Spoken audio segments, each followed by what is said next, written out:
Have you ever been pushed so far down that you thought the bottom was your permanent home? Penelope was the brilliant mind behind $1 billion skyline, yet her boss treated her like garbage simply because she didn't fit into a size 2 dress. But everything changed on a rainy Tuesday.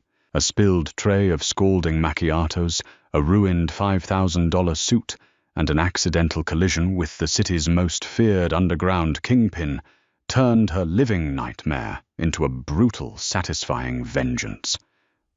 Listen closely. Penelope Moore was used to taking up space, but at Caldwell Design Group, she spent every waking second trying to make herself invisible. At 240 pounds, Penelope was a soft, curvy woman in an office built of sharp angles, glass walls, and razor-thin egos. She was the firm's senior architectural designer in everything but title and paycheck, while the other women in the office, sleek, size 0 junior assistants like Chloe Jenkins, wore designer pencil skirts and spent their afternoons flirting with the partners. Penelope sat hunched in the windowless back corner. Her desk was a fortress of discarded blueprints, empty takeout containers, and half-finished renderings. She was the secret engine keeping the firm alive, but to her boss, Harrison Caldwell, she was nothing more than a convenient punching bag. Harrison was a man who looked like he had been manufactured in a corporate laboratory. He had slicked back blonde hair, wore bespoke navy suits, and possessed the kind of aggressive, entitled narcissism that only generational wealth could buy. He was a terrible architect, but a brilliant thief. For the past 3 years, he had systematically taken Penelope's groundbreaking designs, slapped his signature on the bottom right corner, and presented them to the city's elite as his own. It was a gloomy Tuesday morning in downtown Chicago. The rain was lashing against the floor-to-ceiling windows of the firm's lavish conference room. Inside, Harrison was wrapping up a presentation for the Lakeside Zenith, a massive, multi-million-dollar commercial complex. Penelope stood near the heavy oak doors, clutching a stack of backup files to her chest, trying to blend into the shadows. "And as you can see," Harrison said smoothly, gesturing to the glowing 3D rendering on the screen, "my vision for the Zenith incorporates sustainable airflow and natural light, maximizing both aesthetic appeal and energy efficiency." The investors nodded approvingly. Penelope bit the inside of her cheek until she tasted copper. Her vision. She had stayed at the office until 3 a.m. for 3 straight weeks, perfecting that airflow matrix. She had calculated the load-bearing requirements for the cantilevered glass balconies, while Harrison was out taking long, boozy lunches. After the investors left full of praise and handshakes, the temperature in the room plummeted. The moment the frosted glass doors clicked shut, Harrison's charming smile vanished, replaced by a sneer of utter contempt. "Penelope," he snapped, loosening his silk tie. "What on earth are you wearing?" Penelope looked down at her sensible black slacks and the oversized charcoal cardigan she wore to hide her figure. It's just my work clothes, Mr. Caldwell." Chloe Jenkins snickered from the corner, tapping her perfectly manicured nails against her iPad. "It looks like a circus tent. Penny, seriously, do you not own a mirror, or did you eat that too?" Penelope flushed her cheeks, burning with hot, familiar shame. She stared at her orthopedic shoes, her voice barely above a whisper. "I was just bringing the backup files in case the investors asked about the structural. I didn't ask you to speak," Harrison interrupted, stepping into her personal space. He looked her up and down with undisguised disgust. "You are an eyesore, Penelope, a walking, breathing liability to this firm's image. If you weren't mildly competent at CAD software, I would have fired you a year ago. Do you think men with billions of dollars want to hand their money over to a firm represented by a fat, sloppy mess?" "Harrison, I designed the entire Zenith project," Penelope said, a rare spark of defiance flaring in her chest. "Every single line of it." Harrison's eyes darkened. He stepped closer, his voice dropping to a menacing hiss.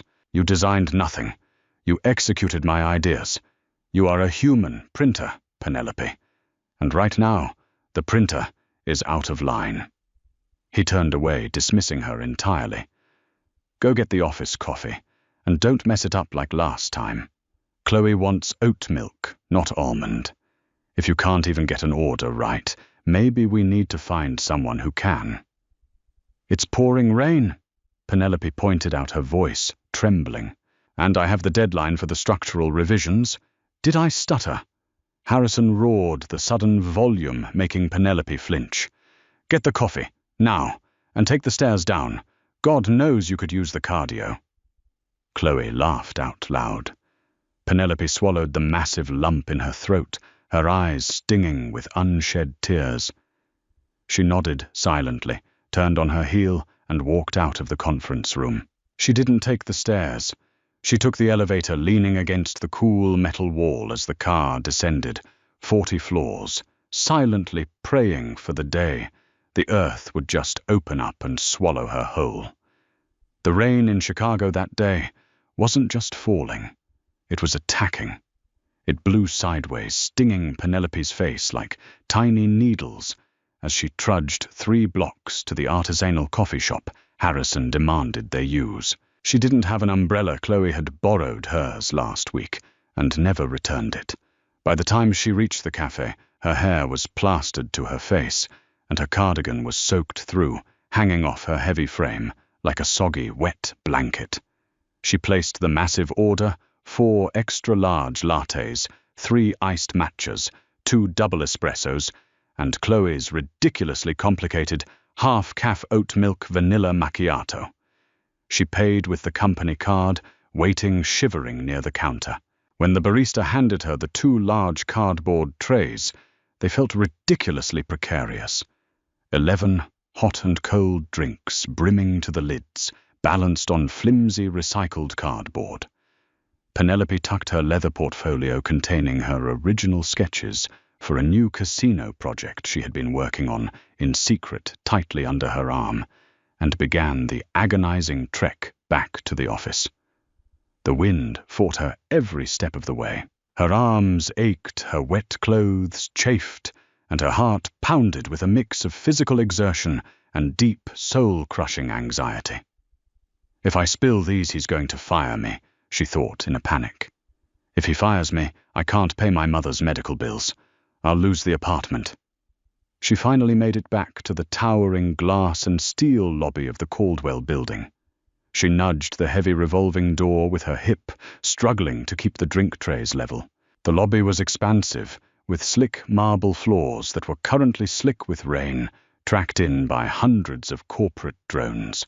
Penelope was so focused on keeping her footing and balancing the coffees that she completely failed to see the wall of a man stepping out of the VIP executive elevator. He was walking fast, flanked by 2 massive men in dark suits, reading a document on his phone. Penelope took a step forward. Her wet rubber sole caught the edge of the marble inlay. Her ankle gave way. "Oh, God, no!" she gasped. She lunged forward to overcorrect, but momentum was a cruel mistress. The 2 cardboard trays buckled. 11 cups of scalding coffee, sticky matcha, and iced milk launched into the air like a sugary, caffeinated firework display. And they landed directly on the chest of the man stepping into her path. Smack. The sound of bursting plastic lids echoed through the vast lobby. Penelope hit the marble floor hard on her knees, the breath knocked out of her lungs. Her leather portfolio spilled open, scattering her hand-drawn blueprints across the wet floor. Silence descended on the lobby.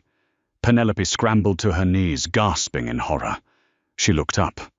Standing above her was a man who looked like he had been carved out of granite and expensive whiskey. He was tall, easily 6'3", with broad, imposing shoulders, draped in a bespoke charcoal wool suit that was now completely drenched in brown sludge. Foam dripped from the lapel of his tailored jacket. A stray ice cube slid down his crisp white dress shirt. He had dark, piercing eyes, sharp cheekbones, and a jawline covered in dark scruff. And right now those eyes were staring down at the mess on his chest with an unreadable expression. "I am so sorry," Penelope shrieked, panic clawing up her throat. She frantically grabbed napkins from her pockets, reaching up in a blind panic and dabbing at his ruined suit. "Oh my God! I am so sorry. I slipped. The floor was wet. My boss is going to kill me. I am so incredibly sorry. I'll pay for the dry cleaning. I'll buy you a new suit. Please, I'm so sorry." The two massive men flanking the stranger immediately stepped forward, their hands slipping inside their jackets, their faces twisted in anger. "Boss," one of them growled, a man with a thick scar across his cheek. "Step back. I'll handle this clumsy—" "Matteo!" "Stop!" the wet man commanded. His voice was low, incredibly smooth, and resonated with a quiet authority that instantly froze the bodyguard in his tracks. The man, Dominic Russo, looked down at the trembling, soaking wet woman at his feet. In his world, people didn't bump into him. People crossed the street when they saw him coming. As the head of the Russo syndicate controlling the city's shipping ports, real estate developments, and underground casinos, Dominic was a ghost story told in corporate boardrooms and back alleys alike. He was utterly ruthless, cold, and calculated.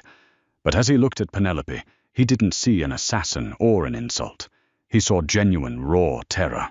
She was hyperventilating, tears streaming down her plump, rain-streaked cheeks, desperately trying to wipe espresso out of his $5,000 Brioni suit with a crumpled Starbucks napkin. But she wasn't looking at him. She kept glancing up at the elevator bank, whispering, "He's going to fire me. Harrison is going to fire me. I'm dead. I'm ruined." Dominic gently reached out and wrapped his large, warm hand around Penelope's wrist, stopping her frantic wiping. The contact made her gasp and finally look up into his eyes. "Breathe," Dominic said softly. Penelope blinked, a teardrop falling from her eyelashes. "Your suit, it's ruined." "It's wool. It will survive," Dominic said dismissively. He let go of her wrist and crouched down gracefully, his knees popping slightly. To the absolute shock of his bodyguards, Dominic Russo began picking up the wet, scattered blueprints from the marble floor. He paused, his dark eyes scanning the top sketch. It was the casino design, the very same casino project his legitimate front company, Russo Real Estate, had just put out a blind bid for. The design on the paper was staggering innovative, brilliant, utilizing structural curves he hadn't thought possible. "You drew this?" Dominic asked, his voice tightening with sudden interest. Penelope aggressively wiped her nose with the back of her hand, nodding nervously. Yes. It's just a side project. Please, sir, I really have to get back upstairs. If I go back, without the coffee, my boss—" She choked on a sob, the sheer exhaustion and humiliation of her life finally breaking her. "I'm so sorry." She snatched the wet papers from his hands, shoving them into her ruined portfolio. She couldn't even look him in the eye as she pushed herself off the ground, her wet clothes clinging to her, heavily feeling more grotesque and clumsy than ever before. She turned and practically ran towards the elevators, leaving a puddle of coffee and a stunned mafia boss in her wake. Dominic slowly stood up, holding a single torn corner of a blueprint that she had left behind. In the bottom corner it read, "Caldwell Design Group. Lead architect, Penelope Moore." "Matteo," Dominic said, his eyes never leaving the elevator doors as they closed behind her. "Yeah, boss?" Matteo asked, handing him a clean handkerchief. "Cancel my lunch meeting with the mayor," Dominic ordered, wiping the foam from his lapel. "We are going upstairs to pay a visit to Caldwell Design Group. It seems they have something that belongs to me." The elevator ride to the 40th floor felt like a funeral march. Penelope stared at her reflection in the polished brass doors. She looked like a drowned rat.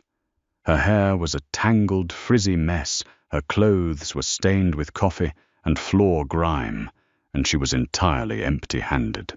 This is it, she thought, her chest tight. He's going to fire me. The doors dinged open, and she stepped onto the plush grey carpet of the Caldwell Design Group. The office was an open-concept nightmare, meaning everyone could see everything. As Penelope walked down the main aisle toward the conference room, the murmurs began. Heads popped over sleek white monitors. Keyboards stopped clicking. Chloe Jenkins was the first to spot her. She let out an exaggerated gasp, covering her mouth to hide a malicious smile. Oh my God. Look at what the cat dragged in. Did you fall in a dumpster? Penny? Harrison stepped out of his glass-walled office, a mug in his hand. He stopped dead in his tracks, staring at Penelope. His face went through a rapid series of emotions, confusion, disbelief, and finally, a deep, ugly red rage. Penelope, Harrison said, his voice dangerously quiet, carrying across the silent office. Where is the coffee? Penelope stopped in the middle of the floor, clutching her wet portfolio. Her whole body shook. I had an accident in the lobby. I slipped. The floor was wet from the rain and I dropped the trays. Harrison took a slow, deliberate step forward. You dropped them. I tripped. Penelope whispered, tears welling up again. I'm sorry. I'll go back out. Let me just get my purse. I'll pay for it myself. And go back. You'll go back. Harrison suddenly exploded, slamming his mug down on Chloe's desk. The ceramic shattered, making several employees jump. Do you have any idea how incompetent you are? A simple task. One simple mindless task that a trained monkey could do, and you fail at it. But of course you did. Look at you. Harrison stepped right up to her, invading her space, waving his hand at her body. You can't even carry a few cups of coffee without your own bulk getting in the way. You are a clumsy, pathetic fat joke, Penelope. I have kept you here out of pity for a miserable, lonely woman who has absolutely nothing going for her except a mediocre ability to draw lines on a computer. Penelope sobbed, stepping back, wrapping her arms around herself. That's not true. I designed the Zenith. You know I did. Shut your mouth, Harrison screamed, pointing a finger directly in her face. You are nothing. You are a parasite. You think anyone will ever hire you. Look at yourself. You're disgusting. You're fired, Penelope. Pack your trash into a box and get out of my sight. And don't even think about asking for severance or a recommendation. I will make sure you never work in this city again. The entire office watched in stunned, morbid silence. Chloe was openly smirking. Penelope stood, frozen, her heart shattered into 1,000,000 pieces. He was right. Who would hire her? She was nothing. Ding. The soft chime of the private VIP elevator echoed through the tense, silent office. Harrison whipped his head around, annoyed by the interruption. Nobody used the VIP elevator except the building's owner and top-tier clients. The heavy silver doors slid open. The temperature in the room seemed to drop 10 degrees. Out stepped 3 men. The 2 on the outside were massive, built like freight trains, their hands resting ominously inside their dark, tailored jackets. But it was the man in the center who pulled all the air out of the room. Dominic Russo stepped onto the grey carpet. He was no longer covered in coffee. He had stripped off his ruined jacket and tie, leaving him in a crisp white dress shirt with the sleeves rolled up to his forearms, revealing flashes of dark, intricate tattoos. His face was a mask of cold, lethal calm. He didn't look like a corporate client. He looked like an apex predator that had just wandered into a petting zoo. Harrison's anger instantly evaporated, replaced by the slick, ingratiating smile of a salesman. He didn't recognize Dominic's face, but he recognized power, wealth, and danger when he saw it. "Excuse me, gentlemen," Harrison said. quickly, smoothing his hair and stepping away from Penelope. "Can I help you? I am Harrison Caldwell, the CEO of this firm. We weren't expecting any walk-ins today, but—" "Are you the man who was just screaming?" Dominic asked. His voice wasn't loud, but it cut through the silence like a straight razor. Harrison chuckled nervously. "Oh, that. I apologize for the disruption. You just witnessed a rather unfortunate termination. Sometimes you have to trim the dead weight from a company to maintain excellence. You know, now if you're looking for architectural representation—" Dominic didn't look at Harrison. His dark eyes bypassed the CEO entirely and landed on Penelope, who was standing, frozen, her mouth slightly parted in shock. She recognized the man from the lobby, the man she had spilled coffee on. Oh God, she thought. He came upstairs to sue me. He came to make sure I pay for his suit. Dominic began walking toward them, his leather shoes silent on the carpet. His bodyguards fanned out Matteo, stepping casually in front of the main exit doors, locking them with a loud, definitive click. A wave of unease rippled through the employees. Chloe shrank back into her chair. "Trim the deadweight," Dominic repeated softly, finally stopping a few feet away from Harrison. He looked down at the shorter man with an expression of profound disgust. Interesting choice of words. "Well, yes," Harrison stammered, suddenly sweating. The aura coming off this stranger was suffocating. "She's incredibly incompetent. As I said, I'm Harrison Caldwell. And you are—" "My name is Dominic Russo," he said smoothly. Name dropped into the room like a live grenade. Someone in the back of the office literally gasped.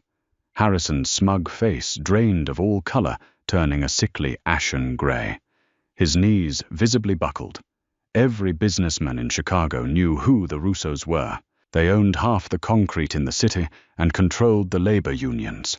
To cross a Russo was to sign your own death warrant. And Dominic was the head of the snake. "More, Mr. Russo." Harrison stuttered, his voice cracking violently. I had no idea. It is an absolute honor. We submitted a blind bid for your new casino project. I didn't expect you to come in person. Please come into my office. Let me get you a drink." "I don't want a drink," Dominic said, his voice dropping an octave, "and I don't want to step foot in your office." Dominic slowly turned away from the trembling CEO and looked at Penelope. The cold, lethal hardness in his eyes melted away, instantly replaced by something entirely different. Respect.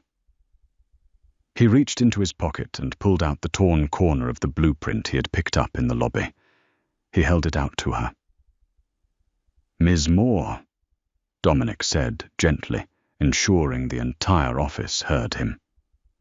"You dropped this in the lobby." Penelope stared at the paper, then up at the terrifying Mafia boss, her mind entirely blank. "You picked it up." "I did," Dominic said. He turned his head slowly back to Harrison, the lethal glare returning in full force. "Mr. Caldwell, you submitted a bid to my company for a $70 million casino contract. You claimed you were the lead architect." Harrison swallowed hard, sweat dripping down his temples. Yes, I am." Dominic took a single step toward Harrison. The sheer physical intimidation made the CEO stumble backward until his spine hit a cubicle wall. "You're a liar," Dominic hissed, his voice vibrating with menace. "I saw the original drafts 5 minutes ago, scattered across the marble floor of the lobby. They belong to Penelope Moore. She is the genius behind this design. You are nothing but a parasite, stealing a brilliant woman's work." Harrison raised his hands defensively. "Mr. Russo, please, you don't understand. She works for me. Therefore, her intellectual property is—" "Shut up!" Dominic commanded. The silence in the room was absolute. Dominic looked at Harrison's immaculate suit, then back at Penelope's tear-stained face, and soaking wet clothes. The math wasn't hard to do. "Matteo," Dominic called out, without looking away from Harrison. "Boss," Matteo answered from the door. Mr. Caldwell here was just explaining how to handle incompetence. Dominic said, a cruel, terrifying smile touching the corners of his mouth. "I think he needs a practical demonstration on respect. Make him apologize to the lady.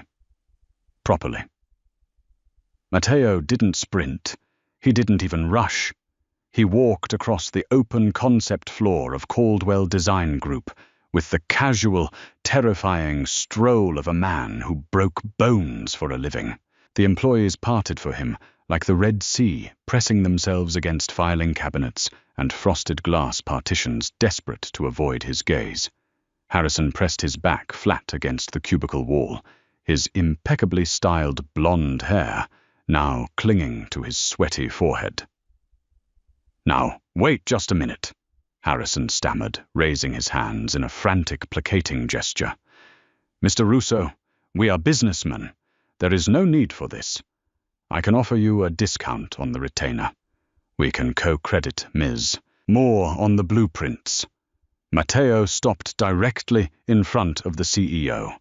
Without a single word, he reached out and clamped his massive, calloused hand over Harrison's silk tie, twisting it sharply. He yanked Harrison forward, dragging him away from the wall and throwing him roughly to the center of the floor, right at Penelope's soaking, wet feet. Before Harrison could scramble up, Matteo drove the heavy heel of his Italian leather shoe firmly into the back of Harrison's calves. With a sharp, undignified yelp, Harrison Caldwell's knees slammed into the hard floor. "Stay down!" Matteo rumbled his voice like grinding stones. He placed a heavy hand firmly on Harrison's shoulder, pinning him in a kneeling position. Penelope gasped, taking a half step back. Her heart was hammering against her ribs like a trapped bird. The man who had tormented her for 3 years, who had ridiculed her weight, stolen her life's work, and held her mother's medical care over her head, like an executioner's axe, was now kneeling at her feet, trembling like a frightened child. Dominic slowly walked over, coming to stand beside Penelope. He didn't look at Harrison. He looked down at Penelope, his expression remarkably gentle for a man with so much blood on his hands. "Look at him, Penelope," Dominic instructed quietly. "Take a good look at the man who told you that you were nothing. Does he look like a god to you? Or does he look like a coward who built his entire empire on the back of a brilliant woman? He was too weak to respect." Penelope looked down. Harrison's face was red with humiliation and stark terror. He was shaking his breath, coming in shallow, ragged gasps. "Apologize to her," Dominic commanded, his voice echoing in the dead silence of the office. Harrison looked up, his eyes darting wildly to his employees, who were watching his utter destruction with wide, unblinking eyes. Chloe Jenkins, the woman who had laughed at Penelope just 10 minutes ago, was practically hiding under her desk, her face drained of color. I can't," Harrison whispered, his pride making one final pathetic stand. "I'm the CEO. I can't kneel in front of my own staff." Dominic sighed, a slow, dangerous sound. He casually unbuttoned his cuffs. "Matteo, break his fingers. One by one. Start with the right hand. He's going to need to learn how to sign away his company with his left." Wait, God, please, no!" Harrison shrieked as Matteo shifted his grip. The CEO looked up at Penelope, tears of pure panic spilling over his cheeks. I'm so sorry, Penelope." "For what?" Dominic asked coldly. "Be specific, Mr. Caldwell." For yelling at you," Harrison sobbed, staring at her shoes. "And," Dominic prompted, "for taking the Zenith project." Harrison confessed, his voice cracking. "I stole it. I took your blueprints and put my name on them. I stole the Lakeside Zenith. I stole the Michigan Avenue high-rise, and I took credit for the casino bid." It was all you. It was always you. A collective gasp swept through the office. Several junior architects exchanged furious glances. Harrison had just confessed to massive corporate fraud in front of 50 witnesses. And what else? Dominic pushed his dark eyes narrowing. Tell her what she is. Harrison squeezed his eyes shut, defeated. You're a genius, Penelope. You are the only reason this firm hasn't gone bankrupt. I only insulted your appearance because I was terrified you'd realize how much better you are than me and leave. Please, I am begging you. Tell him to let me go. Penelope stared at the pathetic weeping man on the floor. For years she had believed his cruelty. She had looked in the mirror and seen the clumsy, worthless liability he told her she was. But looking at him now, stripped of his stolen power, she felt something new bloom in her chest. It wasn't pity. It was liberation. Do you accept his apology, Ms. Moore? Dominic asked her, stepping back to give her the floor. Penelope took a deep, steadying breath. She stood up straighter, her shoulders squaring despite the damp, clinging cardigan. No, she said, her voice clear and remarkably steady. I don't. Because an apology born out of fear isn't an apology. It's just self-preservation. A ghost of a proud smile touched Dominic's lips. Harrison's head snapped up, desperation twisting his features. Penelope, please. You signed an ironclad, non-compete clause drawn up by Kirkland and Ellis. You can't work for anyone else in Chicago. If you walk out that door, you're legally barred from architecture for 3 years. Dominic laughed. It was a cold, humorless sound that chilled the room. I golf with the senior partners at Kirkland and Ellis Harrison. By 5 o'clock today, that non-compete will be shredded, and they will be auditing every single contract your firm has ever touched. Dominic looked back at the room. The Russo Syndicate is pulling its casino bid. Furthermore, if I find out any supplier, contractor, or developer in this city does business with Caldwell Design Group, from this day forward, they will answer to me. He had just effectively blacklisted the entire firm. Harrison collapsed forward, weeping into his hands, his career and his legacy utterly destroyed in less than 5 minutes. Dominic gently placed a hand on the small of Penelope's back. Even through her wet clothes, the heat of his touch was electric. Grab your things, Penelope. We have business to discuss. Penelope didn't pack a box. She simply walked over to her desk, logged out of her computer, picked up her ruined leather portfolio, and grabbed her framed photograph of her mother. She didn't look at Chloe. She didn't look back at Harrison, who was still sobbing on the floor. She walked toward the VIP elevator, Dominic Russo, matching her stride, his hand hovering just behind her back like a protective shield. Matteo followed, leaving the terrified office in stunned silence. The moment the heavy silver elevator doors closed, cutting them off from the world, the adrenaline that had been holding Penelope upright suddenly evaporated. Her knees buckled her portfolio, slipping from her trembling fingers.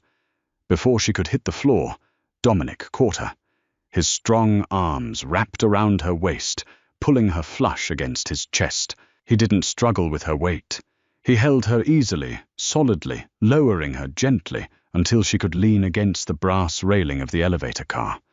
I've got you, Dominic murmured, his voice entirely different from the lethal tone he had used with Harrison. It was deep, soothing, and incredibly warm. You're safe. Just breathe. Penelope leaned against the cool metal, burying her face in her hands. I can't believe that just happened. I don't have a job.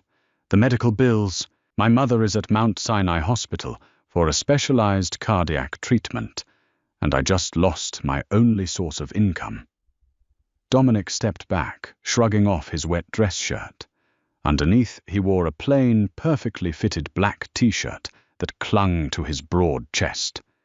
He picked up his dry, heavy wool overcoat from where Matteo had draped it over the railing earlier and gently wrapped it around Penelope's shivering shoulders. It smelled like expensive cedar and rain, and it engulfed her completely. "You didn't lose a job, Penelope," Dominic corrected, gently crouching down slightly to catch her eye. "You dropped a parasite. As for Mount Sinai, the hospital director is my godfather. Your mother's bills will be erased by the time we reach the ground floor. Matteo, make the call." "On it, boss," Matteo grunted, already dialing his cell phone.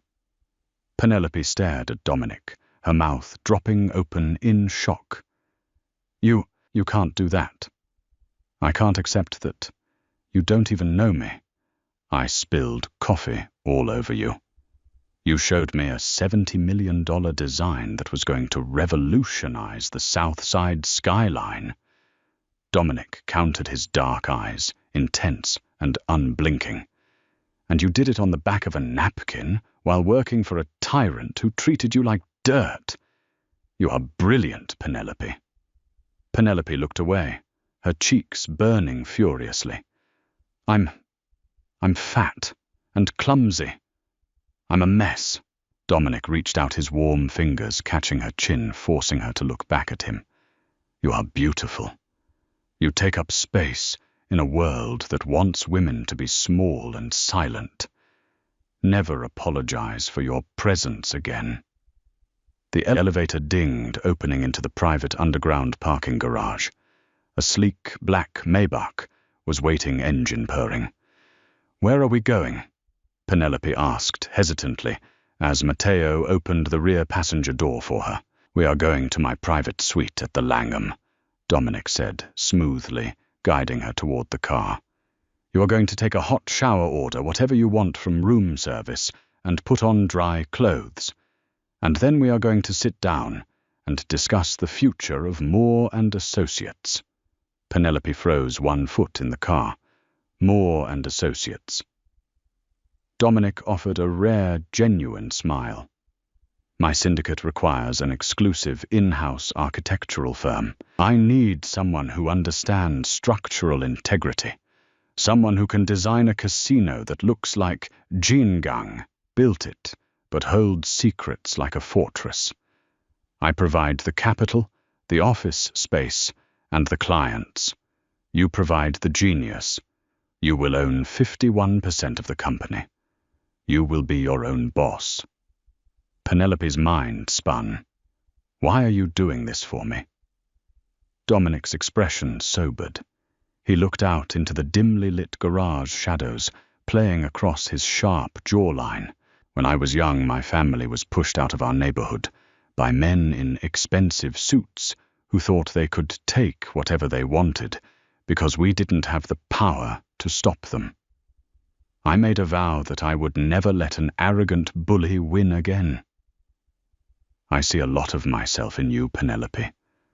But more importantly, I see an empire in those blueprints." He looked back at her, his dark eyes locking onto hers, sending a shiver down her spine that had absolutely nothing to do with the cold rain. "So," Dominic whispered, extending his hand. "Do we have a deal, Ms. Moore?" Penelope looked at his large, scarred hand. She looked back at the elevator that led to her miserable, invisible past. Then she took a deep breath, wrapped Dominic's heavy coat tighter around her curves, and placed her hand firmly in his. "We have a deal, Mr. Russo." 6 months later, the Chicago skyline was already changing, and Penelope Moore was the woman holding the pen. Her new office, a sprawling corner suite on the 70th floor of the Aon Center, was everything Caldwell Design Group wasn't. It was flooded with natural light, accented with warm mahogany, and entirely hers. The gold leaf lettering on the frosted glass doors read, "Moore and Associates, a firm fully backed by the limitless capital of the Russo Syndicate." Penelope herself was unrecognizable from the hunched, trembling woman who had spilled coffee in a rainstorm.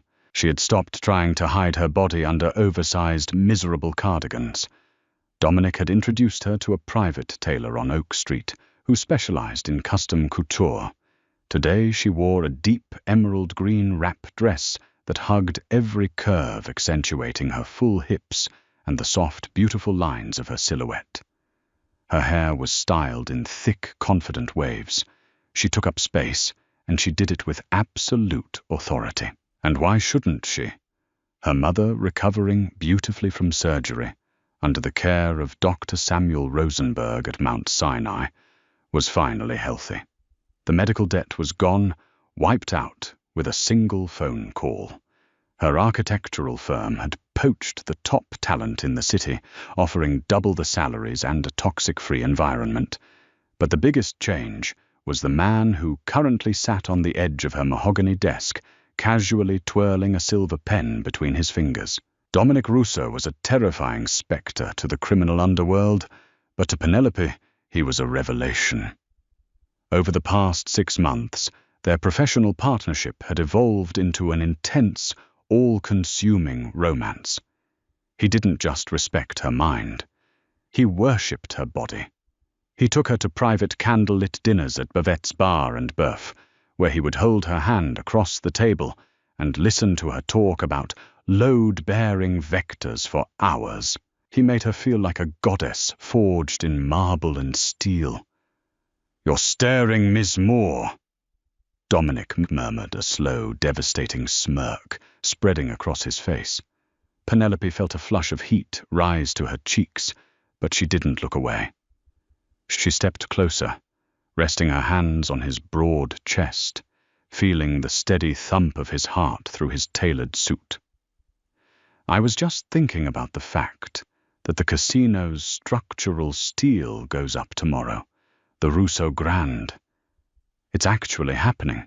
Dominic wrapped his arms around her waist, pulling her flush against him, burying his face in the crook of her neck. He inhaled deeply, kissing the soft skin just below her jaw. "It's happening because of you. The City Planning Commission approved the glass atrium without a single revision. You're a genius, Emia Regina. I have to go down to the site tonight," Penelope said, her breath hitching slightly as his lips trailed up to her ear. "The contractors poured the foundation for the East Wing columns yesterday. I want to personally inspect the concrete curing process before they load the steel tomorrow morning. If there's a microfracture in the base, the entire cantilevered roof could fail." Dominic pulled back his dark brows, furrowing slightly. The protective lethal mafia boss instantly replaced the tender lover. "It's going to be dark, and it's supposed to snow. I'll have Matteo and a security detail go with you." "Dominic, it's a construction site, not a war zone." Penelope laughed softly, running her fingers through his thick, dark hair. "I'm the lead architect. I need to be able to walk my own site without an armed escort. Besides, Matteo is busy auditing the shipping manifests for the imported Italian marble. I'll just be in and out. 1 hour, I promise." Dominic stared into her eyes, clearly fighting every instinct he had to lock her in a gilded tower. Finally he sighed, pressing a hard, possessive kiss to her lips. 1 hour. If you aren't back at my penthouse by 8 o'clock, I am coming down there, and I will be in a very foul mood." "Understood, boss," she whispered, her heart fluttering. By 6:30 p.m., the sun had completely set, and a bitter, biting Chicago wind was whipping off Lake Michigan. The construction site for the Russo Grand sat on a massive plot of prime real estate near the old Navy Pier district. It was a sprawling skeleton of rebar concrete trenches and towering yellow cranes. The crew had gone home for the night, leaving the site eerily silent, save for the howl of the wind and the rattling of heavy plastic tarps. Penelope, wearing a bright white hard hat and a heavy fur-lined trench coat, clicked on her industrial flashlight. She carefully navigated the wooden planks laid over the muddy ground, heading toward the East Wing foundation. She loved the smell of wet concrete and cold steel. It smelled like progress, like power. She knelt beside the massive reinforced concrete pillar base, running a gloved hand over the surface, checking the moisture sensors she had installed. Perfect. The curing was optimal. The steel could be dropped tomorrow. It's a beautiful design, Penelope. Truly, your finest work. The voice echoed from the shadows of the scaffolding, cutting through the howling wind like a rusted blade. Penelope froze. The hairs on the back of her neck stood up. She slowly stood up, swinging the beam of her flashlight toward the darkness. Stepping out from behind a stack of steel I-beams was Harrison Caldwell.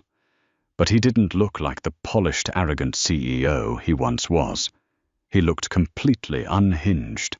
His designer clothes were filthy and rumpled.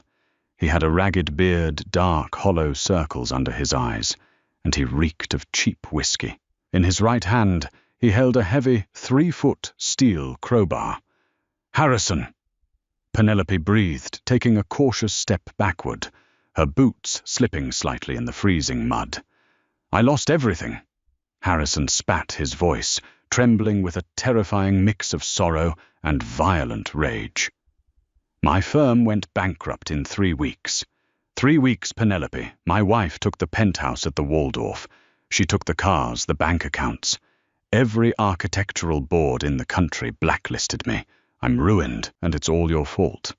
"It's your own fault, Harrison," Penelope said, trying to keep her voice steady, though her heart was pounding, a frantic rhythm against her ribs.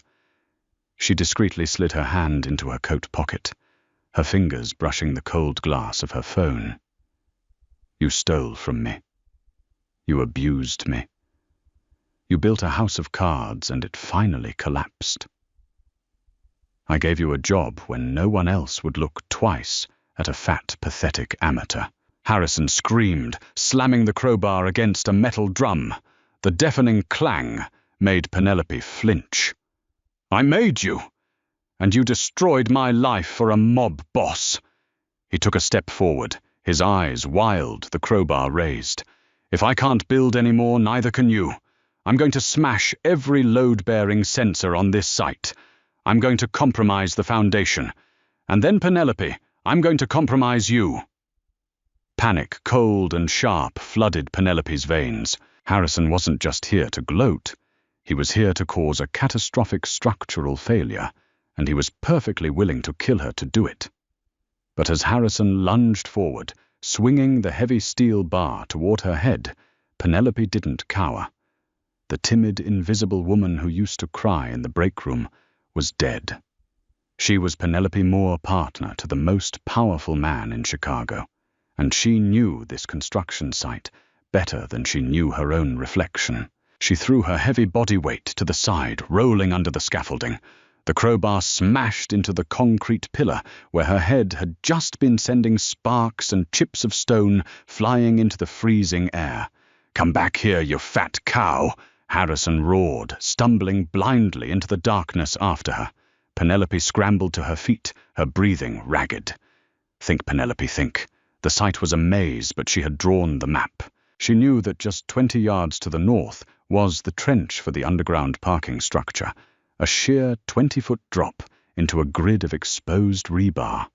She pulled her phone from her pocket and blindly pressed the side button, 5 times the emergency SOS feature Dominic had insisted on programming. It would send a silent, immediate GPS ping directly to Matteo and Dominic. She didn't run away. She ran deeper into the site, moving toward the trench. "You can't hide from me," Harrison yelled, his footsteps splashing heavily through the mud. He was swinging the crowbar wildly, smashing wooden support beams and shattering construction lights, plunging them deeper into the shadows. "I'm not hiding, Harrison," Penelope yelled back, her voice echoing off the concrete walls. She positioned herself at the very edge of the parking trench, the 20-foot drop yawning behind her. She grabbed a massive industrial floodlight stand and aimed it directly at the path Harrison was stumbling down. Harrison rounded the corner, gasping for breath, raising the crowbar. Penelope hit the power switch. 10,000 lumens of blinding white light exploded into Harrison's face. he shrieked, throwing his hands over his eyes, entirely blinded. Using every ounce of her strength and the momentum of her heavy frame, Penelope charged forward. She didn't shrink away from her size. She weaponized it. She slammed her shoulder directly into Harrison's chest with the force of a freight train. The impact knocked the breath out of his lungs. Harrison flew backward, dropping the crowbar. He hit the slick mud, sliding uncontrollably, until his legs dangled precariously over the edge of the 20-foot trench. He screamed frantically, clawing at the muddy ledge, his lower half dangling over the deadly spike pit of exposed rebar below. Penelope stood over him, breathing heavily, her chest heaving. She looked down at the man who had tormented her for years, watching him sob and beg as he clung to the edge of the abyss. Suddenly, the roar of a high-powered engine shattered the night. Tires screeched against the pavement just outside the fencing. Within seconds, the area was flooded with men in dark coats. Matteo appeared first, a suppressed handgun, drawn and leveled at Harrison's head. But it was the man who walked up behind Matteo that made the very air temperature drop. Dominic Russo stepped into the harsh glare of the floodlights. His face was a mask of pure, unadulterated murder. He didn't wear a coat. He was in his suit vest, the sleeves rolled up, his dark eyes fixed on Harrison with the promise of unimaginable violence. "Dominic!" Penelope gasped, her adrenaline finally crashing. Dominic's eyes flicked to her, scanning her rapidly for injuries. Seeing that she was unharmed, he let out a jagged exhale. He walked slowly toward the edge of the trench, standing right beside Penelope. He looked down at Harrison, who was sobbing uncontrollably, his fingers slipping in the freezing mud. "Pull me up!" Harrison screamed, tears streaking through the dirt on his face. "Please, Mr. Russo, I beg you, pull me up." Dominic tilted his head, his voice deathly quiet. "You came after what is mine, Caldwell. You tried to touch my queen. Out of respect for the woman standing next to me, I won't drop you into this trench." Harrison let out a sob of relief. Dominic leaned down, his eyes hollow and soulless. "But you are going to federal prison. Matteo has already delivered the evidence of your corporate embezzlement to the district attorney. You will be housed at Pontiac Correctional. And I want you to know, Harrison, that I own the guards there. I own the inmates. For the rest of your miserable life, you will sleep with one eye open, wondering if today is the day I give the order." Dominic gestured to Matteo. "Pull him up. Break both his legs. Hand him to the police." Matteo hauled Harrison up by his collar, dragging the weeping, broken man away into the darkness. The moment they were alone, the terrifying mafia boss vanished entirely. Dominic dropped to his knees in the mud, right in front of Penelope. He wrapped his arms around her waist, pressing his face into her stomach, holding her so tightly she could feel him shaking. "I thought I was too late," Dominic whispered, his voice cracking with raw emotion. "I thought I lost you." Penelope sank to her knees in the mud right in front of him, taking his face in her hands. "You didn't lose me. I handled it, Dominic. Because I'm not a victim anymore. You taught me that." Dominic looked at her, his dark eyes shining with tears and overwhelming awe. He reached into his pocket and pulled out a small velvet box. He didn't even care that they were kneeling in the freezing mud of a construction site. "I didn't plan to do this here," Dominic said, a breathless laugh escaping his lips as he opened the box. Inside rested a diamond ring that was as breathtaking and structurally flawless as the buildings she designed. "But I am not waiting another second. Penelope Moore, you are my empire. You are the foundation of my entire life. Will you marry me?" Penelope looked at the man who had looked past her weight, past her insecurities, and saw a queen. She threw her arms around his neck, kissing him with every ounce of passion in her soul. "Yes," she cried against his lips. "Yes, I will." 2 years later, the Russo Grand Casino opened to the public, hailed as an architectural masterpiece. Harrison Caldwell remained locked in a windowless cell, terrified of the shadows. And Penelope Russo, the invisible girl who was once told she was nothing, stood at the top of the Chicago skyline, a brilliant architect, a beloved wife, and the undisputed queen of the underworld, ruling her empire from the very top. True power isn't about fitting into a mold, it's about breaking the mold entirely and building your own empire. Penelope proved that the people who try to make you feel small are usually just terrified of how incredibly powerful you truly are. Never let an arrogant bully dim your brilliance, because one day you might just spill coffee on a mafia boss who treats you like the royalty you are. If this story of sweet, brutal vengeance and unexpected romance kept you on the edge of your seat, hit that like button. Share this video with someone who needs an empowering story today, and subscribe for more intense, real-life drama audiobooks. Drop a comment below. What would you have done to Harrison at the construction site? See you in the next one.